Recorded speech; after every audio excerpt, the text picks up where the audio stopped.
ലംഘനം ക്ഷമിച്ച് പാപം മറച്ചുവെച്ച് കിട്ടിയവൻ ഭാഗ്യവാൻ. യഹോവ കൃത്യം കാണിക്കാതെയും ആത്മാവിൽ കപടമില്ലാതെയും ഇരിക്കുന്ന മനുഷ്യൻ ഭാഗ്യവാൻ.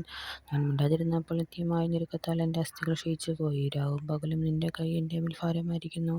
എൻ്റെ മജ്ജ വേനൽക്കാലത്തെ ഉഷ്ണത്തിൽ എന്നപോലെ വറ്റിപ്പോയി. ഞാൻ എൻ്റെ പാപം നിന്നോട് അറിയിച്ചു, എൻ്റെ അകൃത്യം മറച്ചതുമില്ല. എൻ്റെ ലംഘനങ്ങളാൽ യഹോവയോട് തെറ്റുപറയും എന്ന് ഞാൻ പറഞ്ഞു. അപ്പോൾ നീ എൻ്റെ പാപത്തിൻ്റെ കുറ്റം ക്ഷമിച്ചു തന്നു. ഇത് നിമിത്തം ഓരോ ഭക്തനും കണ്ടെത്താവുന്ന കാലത്ത് നിന്നോട് പ്രാർത്ഥിക്കും. പെരുവെള്ളം കവിഞ്ഞു വരുമ്പോൾ അത് അവൻ്റെ അടുക്കളയോളം എത്തുകയില്ല.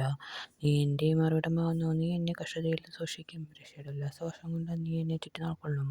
ഞാൻ നിന്നെ ഉപദേശിച്ച് നടക്കേണ്ടതിന്റെ വഴിയിൽ നിനക്ക് കാണിച്ചു തരും. ഞാൻ നിന്റെ മേൽ ദൃഷ്ടി വെച്ച് നിനക്ക് ആലോചന പറഞ്ഞു തരും. നിങ്ങൾ ബുദ്ധിയില്ലാത്ത കുതിരയെപ്പോലെയും കവർകഴുതയെപ്പോലെയും ആവരുത്. അവയുടെ ചമയങ്ങളെ കടിഞ്ഞാണും മുകൾപ്പട്ടയും കൊണ്ട് അവയെ അടക്കിയിരുന്നു. അല്ലെങ്കിൽ അവ നിനക്ക് സ്വാധീനമാകുകയില്ല. ദുഷ്ടന് വളരെ വേദനകളുണ്ട്. യഹോവയിൽ ആശ്രയിക്കുന്നവനെ ദയ ചുറ്റിക്കൊള്ളും. നീതിമാന്മാരെ യഹോവയിൽ സന്തോഷിച്ച് ആനന്ദിപ്പിൻ. ഹൃദയ പരമാർത്ഥികൾ എല്ലാവരുമായുള്ളവരെ ഘോഷിച്ചുല്ലസിപ്പിൻ.